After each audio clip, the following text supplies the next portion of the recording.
Hi, good afternoon, everybody, and welcome to Series 5 of the Climate Pioneers Show, Funding a Better Future.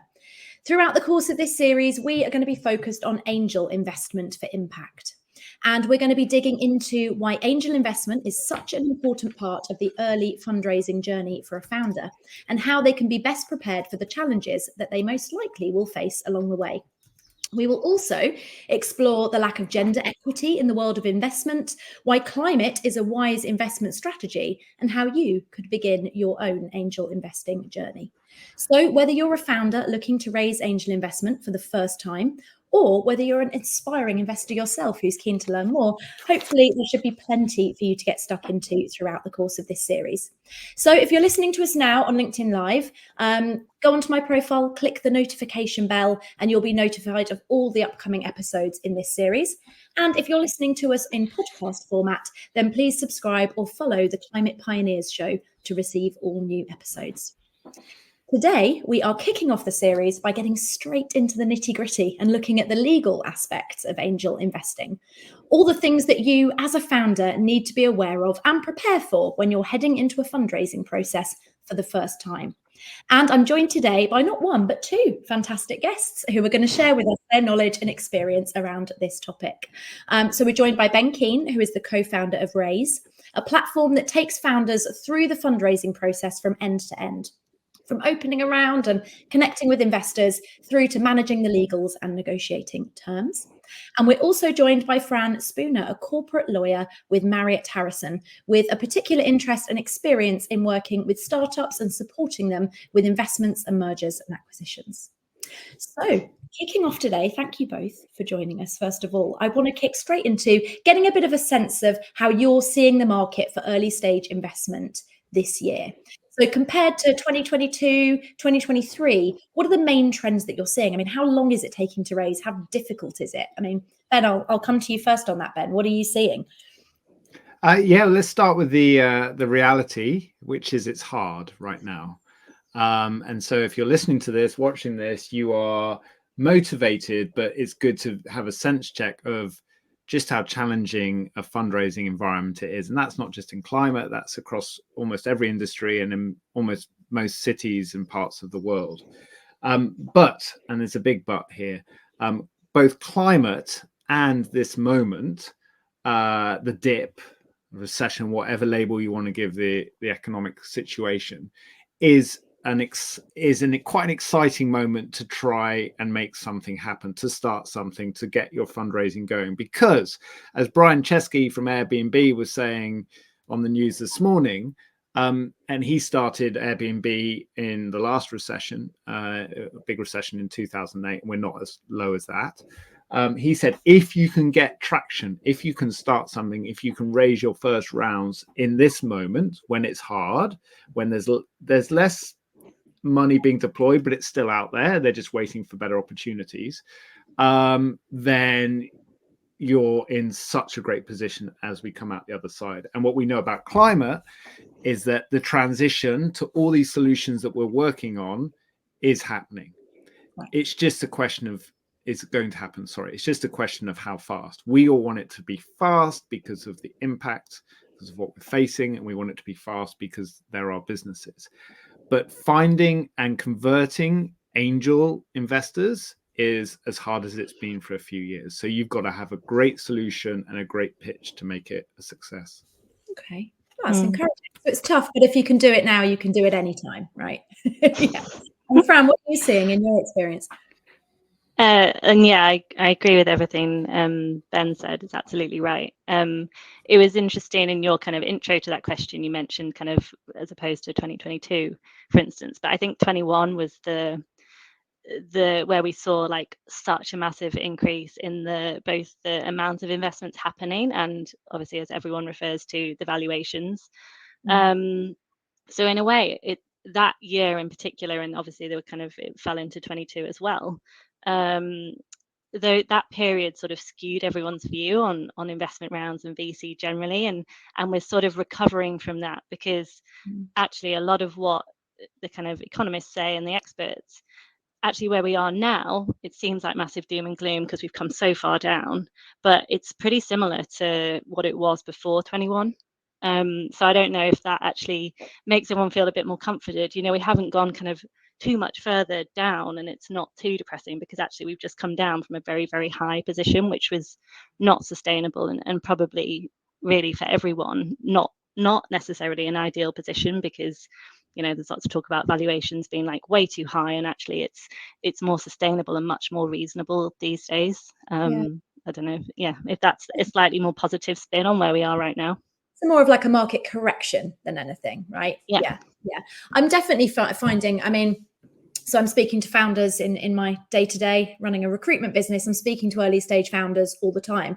And I definitely feel like this year there is an increase just in terms of sentiment, market confidence. I think people have just, the market's not necessarily any better than it was last year, but I think people have just adjusted to expectations, right? And are like, well, this is where we are and we just got to work with it. And so as a result, I feel like confidence is slowly improving. But that's just what I'm seeing this year. And so if founders are kind of going into a fundraising process for the first time, right? So putting yourself in the shoes of this like very early stage, first time founder, completely green, doesn't know what they don't know, right?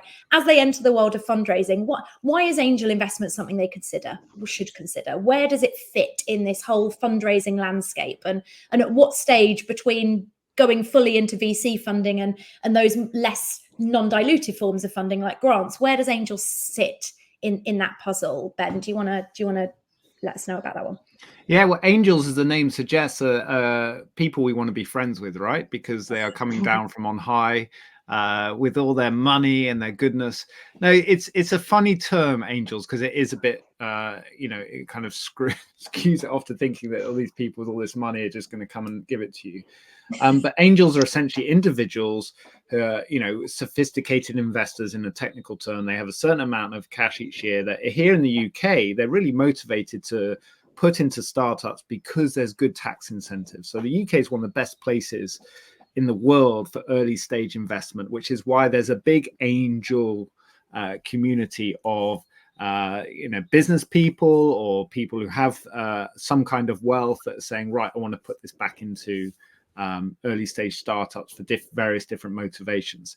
The challenge with angels, other than finding them and befriending them, is that it's really understanding their motivations, because compared to a venture capital fund or even a family office where they might have a LinkedIn page, a website, a description of why they exist and what their mission is, their thesis in inverted commas, like we exist to make sure that hydrogen is going to play a big part in our future energy, and we've got a £20 million fund to distribute this year.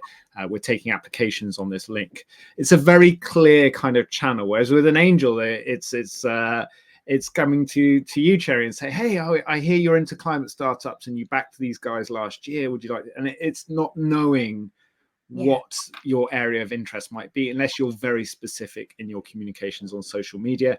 Often angels aren't. They tend to be a bit older because they've created wealth or they've accumulated wealth and so on. So angels are fantastic in the sense that if you can find one or two who get behind you early on, you've almost got an extra partner, supporter, experienced mentor on your team who's then financially invested in your success.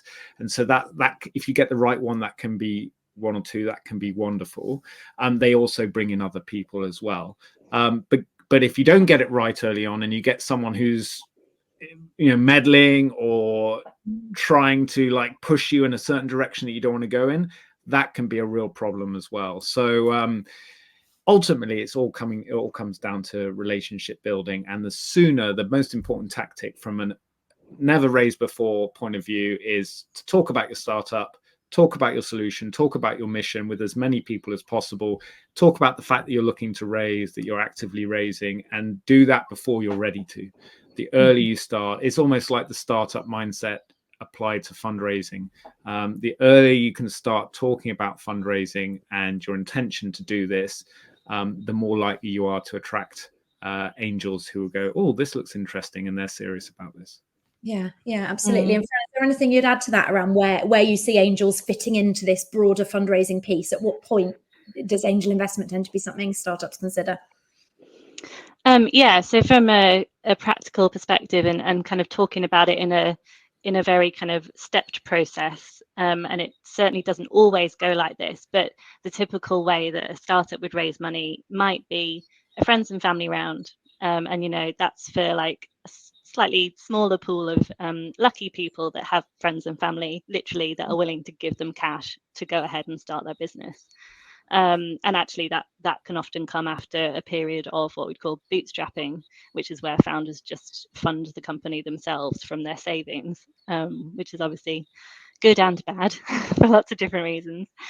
And then angels then usually come next, and often it is followed by VC funding from an institutional fund, so a corporate that only does VC funding. So the angels tend to be the kind of, you know, as Ben said, the wealthier individual investors who are interested in you and your company or the sector that you're in. But having said that, I mean, I wear two hats. Well, most of the time I'm a lawyer and that's what I do in my day job, but I have also done a very, very small amount of angel investing. And so I can also speak to that side of things. You know, it doesn't always have to be kind of, I think there's a few misconceptions about angel investing, and there is these kind of elusive people that have millions of pounds just sitting around ready to throw at people. Actually, I think one of the myths we need to dispel is that it doesn't have to be that. It can just be people who are, and I got to the point where I was like, all I'm doing day to day is advising companies and investors on investing. I kind of feel like I need to put some skin in the game. And I, you know, did very, very small amounts with a few companies that I liked, and I kind of met the founders and we had a chat. And one of the things that I was quite surprised about was it was very much a two-way interview in a way. You know, we had the call and they were vetting me as much as I was sort of interested in them and the company, which, you know, I wasn't expecting, but it totally makes sense. You know, I think one of the key pieces of advice for startup companies talking to angels is make sure that you really, really want them on your cap table. It's super important. You have to be aligned, and you don't want shareholders that are then going to cause issues down the line. Yeah, absolutely. Yeah. Okay, perfect. So just to summarize on what you both said there, then angels sort of form this almost this bridging layer, right, between bootstrapping, friends and family, and then this sort of institutional VC investment. And there's sort of that bridge into doing that. And that, you know, there can be some challenges around getting the wrong angels on board, or getting angels that overstep their boundaries or try to have too much sway or distract you from the path that you're on. But equally, they can also add tons of value to the business if you choose the right angels with the right input that can really drive the strategy forward. Brilliant. Cool. So if founders think, right, yeah, this route's for me, angel is the way, you know, I'm going to raise an angel round, it's what I want to do this year. What are the sorts of things, if they've never been down this road before, what do they need to start thinking about in advance to get ready to prepare for a raise? Ben, I don't know if Fran, go for it. Well, I think Ben referred to it before, and actually the preparation starts way, way before you are kind of building your round. And it's all to do with networking. You know, I think the thing I've learned from speaking to so many founders is don't leave it until you've got no cash in the bank left to run your company, to actually then build your angel round or whatever round it is. Start networking, start speaking to people, start, you know, lots of people send messages on LinkedIn to people. I think one of the big messages is, in a way, start big, cast the net wide, speak to as many people as possible, and then, you know, obviously drill down to the kind of specific angel investors that you think would be right for the company. But that's kind of piece of advice number one, you know, start really early and start thinking about it before you actually need the cash.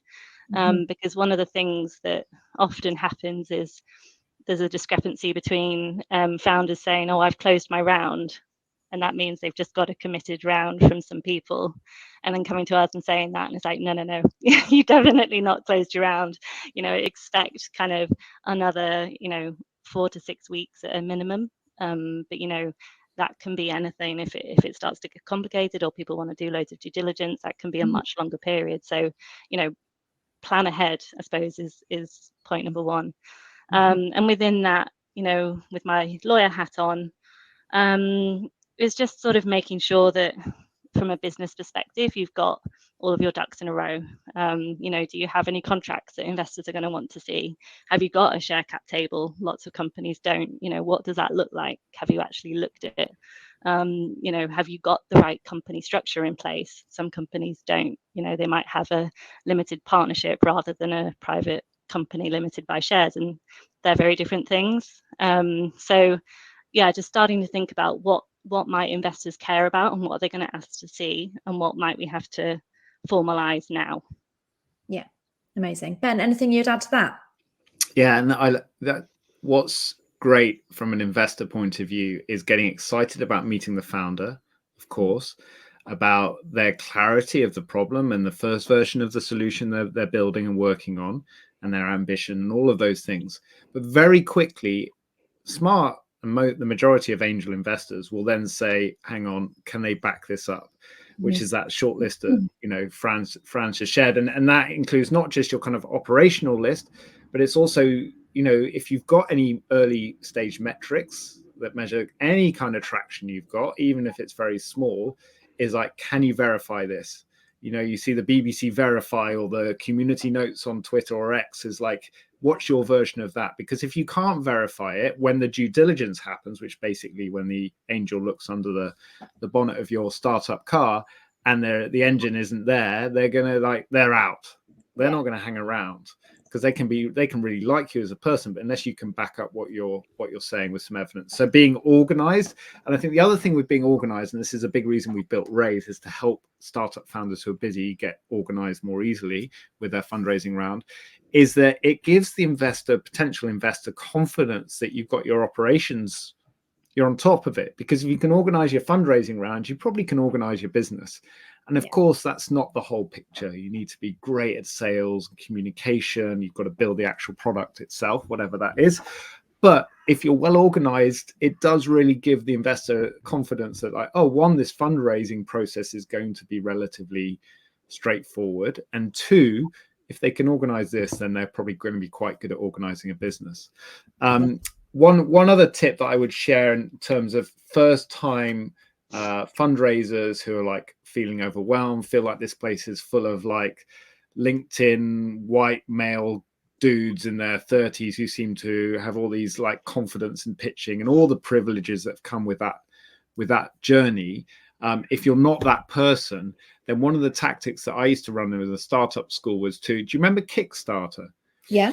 Kickstarter was one of the early stage creative crowdfunding platforms. And what I used to get everyone who had a startup idea to do right at the beginning of the program was not to say, we're going to write a business plan, we're going to write a fundraising plan. And you're instead of doing it on Post-it note stuff, you're going to open up a Kickstarter page now, and you're going to start to fill it out. So I'm going to make this plastic-free product. It's going to be called this. And the great thing about and what are the rewards for people who back you? Well, obviously in investment terms, we're giving away equity or selling equity, but on Kickstarter, you had to come up with creative rewards. So it immediately got you thinking about marketing. But the key bit for us was that it would then ask you about risk. So it would say, how are you going to deliver this product to these people that back you? How are you going to mitigate the risks that you've just listed? And it really made you think, oh, sugar, I've got to start de-risking this plan from the start, from a financial and operational and legal point of view. And it was just such a great way of guiding you through it. Now, what we've done with Raaise on our platform is to basically give people the same process that was on Kickstarter, but for an equity climate raise. So you create a page and you go through that and you list out all the things, and it just prompts you. I mean, you can use ChatGPT as well. As you know, we've got AI tools to help us through this. But it really, I would almost like go into the fundraising plan as you start your business, because it makes you like answer these questions and tick that list that Fran's just shared off quite quickly. And doing the actual work around it isn't significant. It's just making sure that you know what you need to do. So basically write your fundraising plan as you launch your business. Right. Yeah, and I'd add to that, it's like such good advice, but don't underestimate how much time fundraising will take.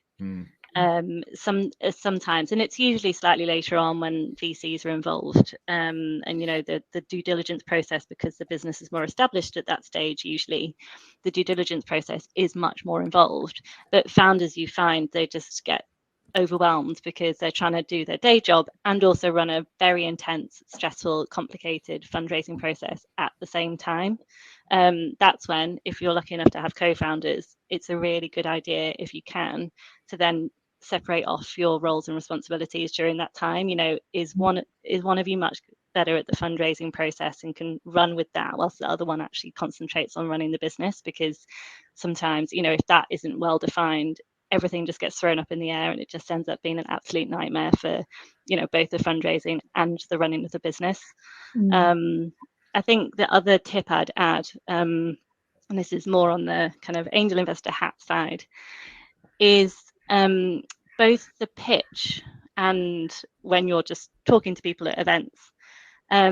I come across some like amazingly brilliant, clever founders all the time. They might have like a really detailed like science background, and they know their company inside out and upside down, and it's very detailed. But you have to always remember that the angel investor might have no experience in that very specific thing that you've built. So you have to really dumb it down, really. In 60 seconds, how can you describe your business to someone in a way that completely makes sense, and they're going to be like, yes, I really want to know more, rather than walking away being like, I have no idea what that person just said to me. Which can sometimes happen because it's so complicated and technical. It's like, whew. So that would be my other thing, pretend you're speaking to someone, because sometimes you are, that has no idea about the technical aspects, and really kind of drill that down into a very concise pitch. Yeah, how you kind of communicate that story and mission relatably to people. Yeah. When it comes to valuations, where are you seeing valuations? I mean, from the beginning of the call, it sounds like they're still a little bit down, about where they were last year, and a little, down on 2022. But going into a fundraising process, how can a founder benchmark a sensible, sustainable valuation for their business? And how do you strike that balance between what's realistic, but also being ambitious for your startup and trying to strike that somewhere in the middle? What advice would you have for where they even begin? I mean, from what I see, I've got two perspectives. One is what I see, and one is what a sort of personal perspective on this. And lived through various startups over the years that have fundraised. I think what we see is that in the crowdfunding retail fundraising space, so that it does include a lot of angels, the valuations are still way too high. And the reason for this is because a lot of people on crowdfunding, I mean, the UK is brilliant at crowdfunding. Seeders and Crowdcube have led the charge in this part of the world, and shifted regulation and all sorts of brilliant things. But because a lot of people, like Fran just said, that aren't experts on that particular product or vertical, they're obviously following the investment lead that the startup has come in with, and therefore they're going, oh, the valuation is £3 million. Yeah, of course it is, and it tends to hype the value.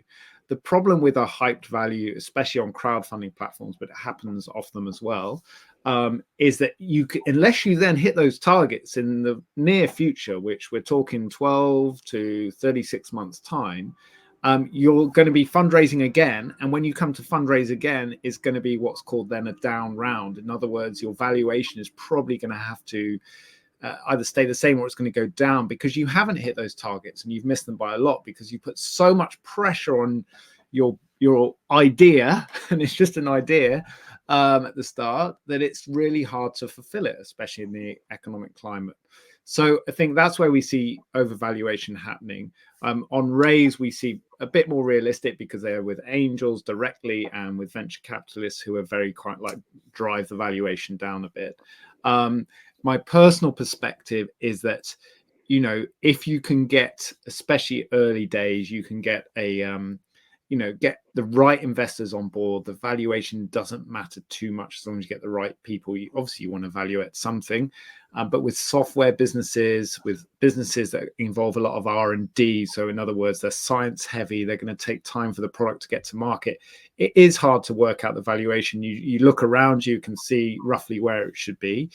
But they always seem quite high, and the risk is there is that you're going to end up putting the pressure on, and that relationship with your investors is going to get strained quite quickly. Of course, we always hear about those 1% success stories where they validated crazy money and they went on and raised even more, and then they exited for hundreds of millions. But you've got to remember that's one in tens of thousands, if not higher. So be humble with the valuation, but also have confidence. How you measure it, as you can tell with my answer, is more of an art than a science. But if you have got any traction or any kind of metrics, especially financial, if you're doing revenue, then that's going to really, really help, because you can say we're in business. And just like in the world of dating, which is often used as an analogy with fundraising, if you're not looking for a date, you often attract people, because you're not out there going, the people who are really desperate to fundraise, who really want to find a partner or a date, that investors can see that, and they're like, oh, hold on a second, why are you so desperate? Investors I was at a climate tech pitch event last year where the first 8 people who pitched were like, yes, we're looking for this amount of money, we're going here, and this is our valuation. It was all very clear. There's some great ideas, strong pitches, and we'd love to connect with investors in the room right after this. And the final pitch, I remember the founder, she got up on stage and said, we're not looking for your money. We're here to tell you about what we've achieved, where we're going next, and we'd love to connect with you because you are really smart people, and maybe in the future we can partner. That she had everyone around her at the end. So they're like, we don't want your money. It's that classic reverse psychology thing. Obviously, you've got to back that up. But it's interesting. You want to be fundraising ideally when you really aren't desperate for money. 1, because of what Fran said, it takes a huge amount of time, and 2, because investors and angels can smell desperation. Yeah. Great point. So almost focus on the commercials and driving revenue and making yourself an attractive prospect, and put as much effort into that as you do trying to get the money. Yeah. Fran, anything? Almost exactly the same. Yeah. I was going to say, I went to, it's funny that you mentioned it, because I went to a pitch event where the same thing happened. There was one, and it really stood out, and you could see everyone was much more interested because it was unusual. She stood out because she wasn't necessarily asking for the cash. But like everything Ben said about valuations, I was going to say is just, it's a finger in the air often. Depends who drives the conversation, whether it's the founder proposing a valuation, or what sometimes happens is investors propose it, and then just having a bit of back and forth on that as to what actually is realistic. And there's just much more focus these days on a valuation being reasonable, sustainable, realistic, rather than people just going in as high as they possibly could, which was very much more the case in like 21, 22. Yeah. Absolutely. And so actually the tactic that sometimes we see working is that they, early stage, especially at the level of stage we're talking about with angels, is you aim to raise as little as possible in order to get to the next stage, because then you can do it at a lower valuation. Whereas obviously if you say we're valued at 5 million and we're, then investors are going to say, well, hold on, I want half the business. Because that seemed like realistically you're £1 million valuation from our point of view. So if you can say, well, we can actually, with £300,000 we can get quite far down the line here, especially because we've got that grant as well coming in, and and then investors like, fantastic, these guys are really on it and they can do a lot with a little. And then remember, investors, angels, will want to then say, can I be involved in the next round? They want to get in early because they'll get more for their money. But they want to, they want to be in this in the long term. So they're gonna, if there's going to be future rounds, they're going to be there ready. Yeah, amazing. I should add from the the more legal perspective as well. If you are really struggling with evaluation, but you do want the cash, there are mechanisms for getting investment without actually having a valuation and giving away equity at that time. They're called advanced subscription agreements, or the more kind of US style SAFE, which stands for a simple agreement for future equity. And in very brief terms, investors advance cash to the company but don't actually receive shares until a later trigger, which is usually a future equity round. Oh, excellent. And they're actually, I don't know whether you've seen this, Cherry and Fran, but we've seen popularity in the climate space of the SAFE agreements, the simple agreements for future equity increase, because there's no, especially with the R&D type businesses or software businesses where valuations are really hard. And they don't accrue interest, right? So these agreements they're simple. I think it came out of Y Combinator, and it was a nice sort of capitalist sort of approach to like, how do we get more money in faster? But they seem to be quite popular, but you're probably going to just do it once, and early on is the best chance. Yeah, that's brilliant. Thank you. Fran, I know we spoke when we were preparing for this call around the do you or don't you engage a lawyer at this early stage? Right? I thought you'd be a perfect person to answer this question. So I appreciate there are pros and cons to it. It's, as you mentioned before, not necessarily a necessity at this stage, but there are some real benefits to doing so. So yeah, just really briefly to kind of be as balanced as you can and outlining what the pros and cons for engaging a lawyer at this kind of level of investment would be. Yeah. And, obviously I would say the pros of engaging with a lawyer early on. We do this work all day, every day. We know fundraising rounds really well. We know the documents, we know the requirements. We usually act to kind of identify risks and protect against worst case scenarios. Which is kind of often overlooked from the legal perspective, because everyone's focused on like, well, what am I getting and what are my terms and what are all the plus points, and can I just get the money in and then move on and I don't care. Lawyers are there to protect events when it all goes wrong. So that's why I think we add value and we're super important. On the other side, I completely appreciate that at this very, very early stage, most companies don't actually have any money. They don't have cash in the bank to spend on lawyers. And I completely appreciate that when I'm speaking with founders. So it's always a balancing act. If you feel like you're kind of educated enough to understand the terms and you speak with people like Ben and you've got a good network around you who can kind of help and advise in the background, then perhaps you don't need to instruct a legal advisor at that specific kind of very early stage round. And there are platforms, I won't necessarily mention the names, but there are platforms where you can kind of get documents on a subscription basis, and lots of founders use that, and that's absolutely fine at the right level.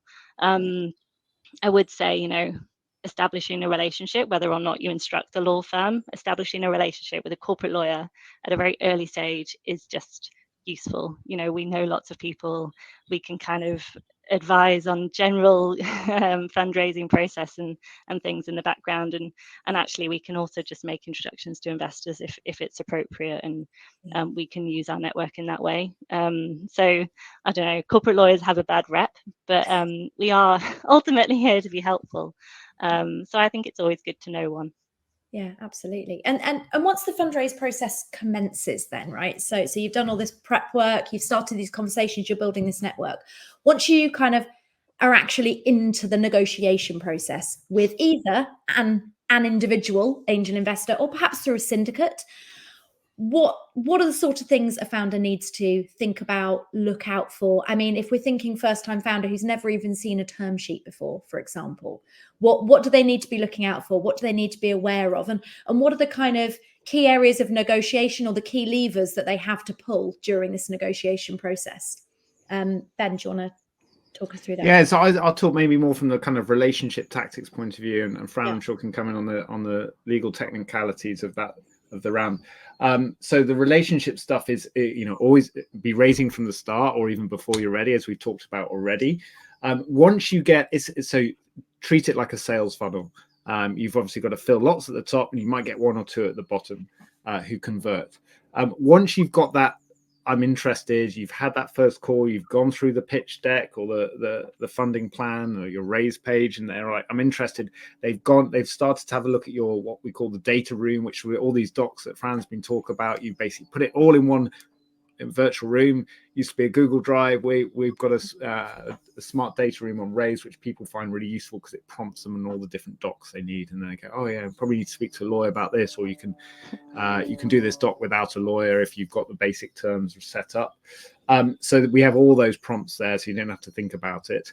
But it's when you have that conversation, say, I'm interested, there's a show of interest from a lawyer, not a lawyer, from a investor, an angel, because that then is going to set the terms for the round. At what point, the valuation, they're known as the lead investor. They might be your only investor. Ideally, that would be great. But your lead investor, they set the level that you're at, and then they're going to say, can you send me through the term sheet? And this is where you need to be organized, and you can get that together quite quickly. You probably want a version ready, and then you're going to fill in some of the blanks in order to get it over to the investor. What we often see with the kind of, if you look at a graph of a fundraise or an angel fundraise in the climate space, is it says like not much, and then you eventually convert that first angel investor, and then it can happen quite fast. And what I mean, what can happen quite fast is that as soon as it's like, they're following the first leader, the dancing guy, the lone dancing guy, the second person comes in, and then suddenly people like get the fear of missing out. And everyone you've been emailing for months saying, well, we're closing our round. Now, as Fran said, closing a round doesn't mean the money's in the bank. It just means that people are starting to commit verbally via email or on a call to say, yeah, I'm in. That does not mean the money's in the bank, but it does mean you can use that as momentum. Remember, this is all about exclusivity. There's a limited number of places. So once you get some kind of demand, then it's a lot easier to push through to the finish line. So there's a lot of reach outs, a lot of no's, a lot of silence. And then if you keep going and you have got something really good to offer and you make the right connection, then you'll get a yes. Then it's being able to offer, get that term sheet out, and then get the others on board quickly. And that's where you need a good set of tools and a good lawyer to help you through that process, because that's the high excitement but high stress moment. Because if you don't get it right in that moment, and that could be 2 working days, 2 weeks to set up the basic agreement, then it falls away, and you're probably not going to have the time, energy, resource to go through all of that again. So yeah, that's the effort side. And technically, Fran, what do they need to get ready? Yeah, I always think angel rounds are super interesting because they can vary so wildly between how detailed and complex the terms and then also the process is.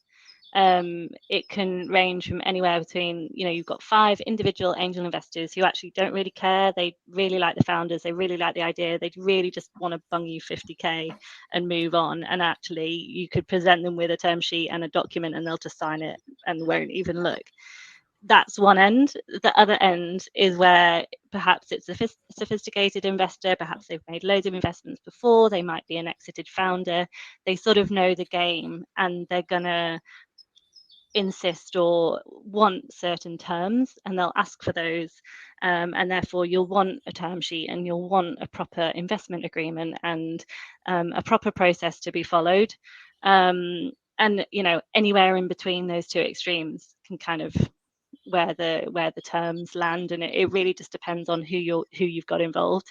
I suppose from both a speed of execution and an ease perspective, hopefully it's the first version where you present some terms and they just sign and everyone sends the money and great, you move on. And actually, from a very practical perspective, the angel round is often seen as a bit of a bridge, as you kind of said, between the kind of bootstrapping stage or the friends and family round to an actual VC round. And so from a legal document and legal spend perspective, often founders find it quite frustrating because those initial angel documents might literally get ripped up when it comes to the VC round, because a VC will come in, they'll have their own set of documents and they'll say, these are the terms that we're going to have to invest in you. So those other documents get terminated and completely replaced. So there's that balance at an angel round between kind of, obviously it's super important. Obviously you want to agree appropriate terms for you and your company. Equally, in the back of your mind, bear in mind that, at the next round, those documents might completely just get binned. So it's kind of treading that line quite carefully. Then there's also the question, as I mentioned, is it going to be an equity round where you're getting cash in the bank for shares, or is it a completely different process with a advanced subscription agreement and a safe? And the legal processes are different, with the safe option, in theory, being more straightforward. Yeah, perfect. And what about the kind of difference between engaging with angels on an individual basis and going through an angel syndicate? And at what point, if you've got multiple angels that are all wanting to write slightly smaller tickets, do you start looking at syndicates or kind of wrapping those up into a vehicle to make the cap table more manageable? Talk me through that, the balance there, and how founders would negotiate and manage that process. Well, yeah, like a syndicate in lots of ways is more straightforward because you mentioned it there. It can make the cap table much more manageable because you just have one entity on your cap table in theory. Alongside that is the consideration that for pros and cons, it's probably likely that the syndicate and the individuals as part of the syndicate are slightly more sophisticated, and therefore they might have like a standard set of terms that they always expect their portfolio company to adhere to. And so it might be kind of erring slightly more to the end where it's a bit more of a process, and there is a term sheet and there is a proper investment document, and people do actually read the terms and then want to sign something proper. Whereas if you just have like one or two individuals, even like me, who just were like, yep, I really love the company, here, have some money, it's slightly easier. But you probably, it's difficult to know. I don't think one is better over the other. Syndicates might kind of invest a slightly higher amount because they're coming together and pooling their cash. Yeah, absolutely. And I would just add that obviously you go where the right money for you is, and then figure out the toolkit you need and the support you need to get that without spending a fortune over the line. And by right money, it's like, is this syndicate, are they aligned with your mission? I mean, we get onto that kind of in more detail with venture capitalists, but really you've got to make sure that these people or the syndicates are really, they get where you're going, and it's ideally it's written down in the agreement that this is what we're building this business to solve this problem in the climate space. We're going to always focus on that problem. We may change our business model, our product, but this is what we're focused on, and that's why we exist. And so what we see, I've started to see a little bit with angels, but we definitely see with VCs, and I think it's filtering down to angels in this space now, is that they want to see impact, really ambitious, clear impact business plans, as well as financial commercial plans. So it's like the hockey stick, but for impact, which is fantastic, right? Because that's what we're all in this for. And so some of them won't even look at your financials until you've given them real good understanding of where the impact can go with this idea and this startup.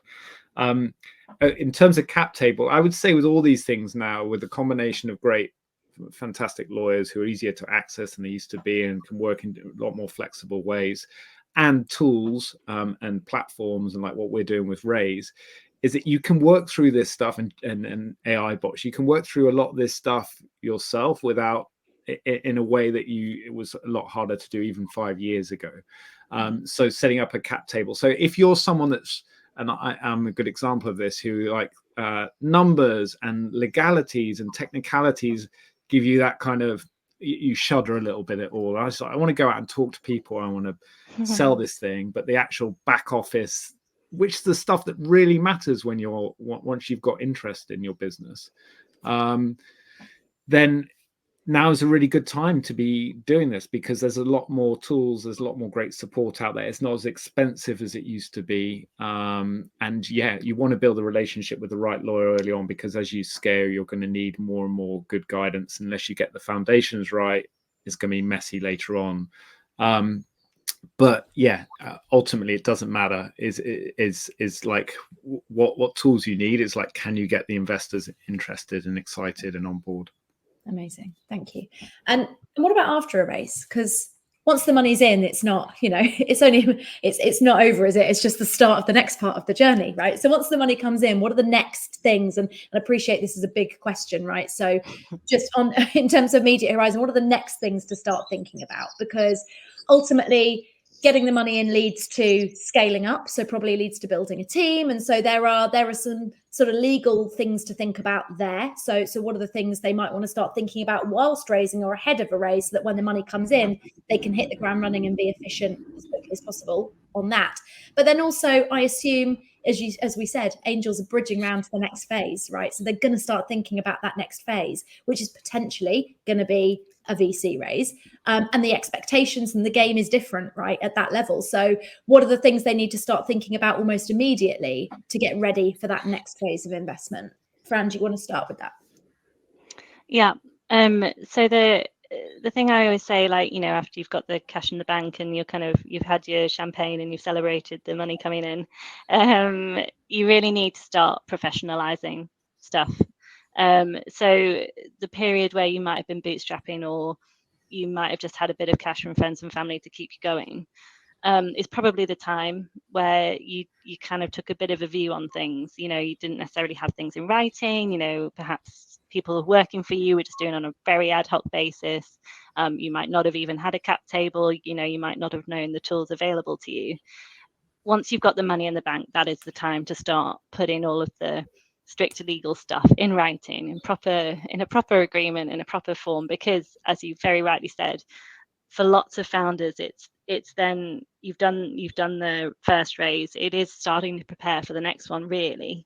You know, even if it's in 18 months, 24 months time, it's all that preparatory work in the background, and kind of building a data room already, you know, kind of having all of your agreements in there, all of your agreements with customers or suppliers or whoever it is, building a proper management team around you, so that when it comes to having those conversations with investors, you're already ready. You know, you can be like, yeah, great, you're interested, here's my pitch deck, and also, if you want it, here's access to my data room, so you can have a dig around and do some preliminary due diligence. You know, that just looks really great. It looks like you're organized, it looks like you're prepped, and you know what you're doing. So yeah, I think the overarching term would be just kind of professionalize everything. Just start really thinking about how can I put everything in place so it's all done properly.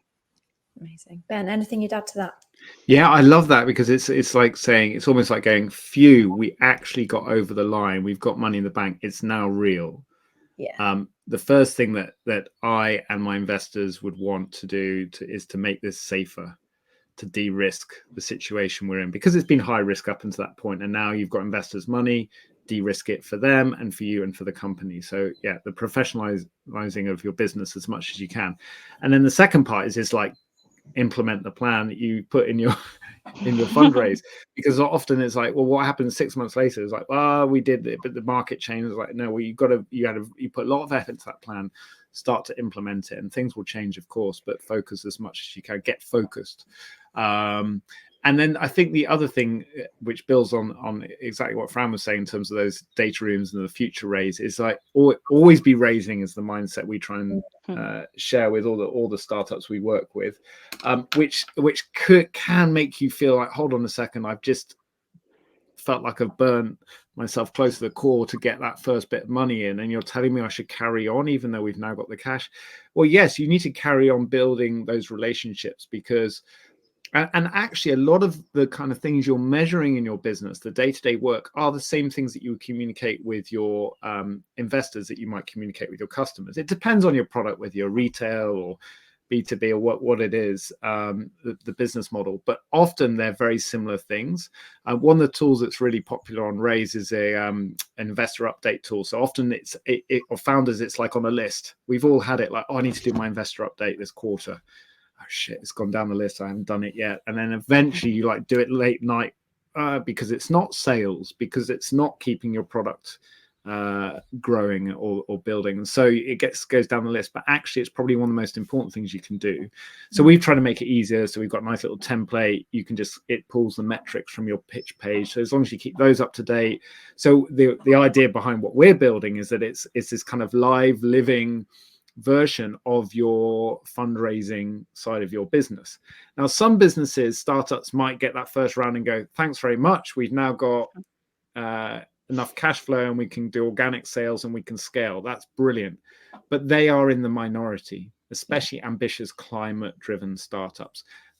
They will small money. The good news is, going back to the start of this conversation, the dry powder out there, the so-called money that's sitting there waiting to be spent, which is the kind of VC money, is, you know, in the tens, if not hundreds of billions, and it's going to keep growing. So if you can position yourself well off the back of this first raise, implement some of that plan, there's a really big opportunities for you to really achieve what you set out to do. So this is the kind of one of the bigger hurdles in your climate startup journey, the angel raise. So if you can get over it, then you're in a really exciting place. But this is when you need to get focused and professionalize.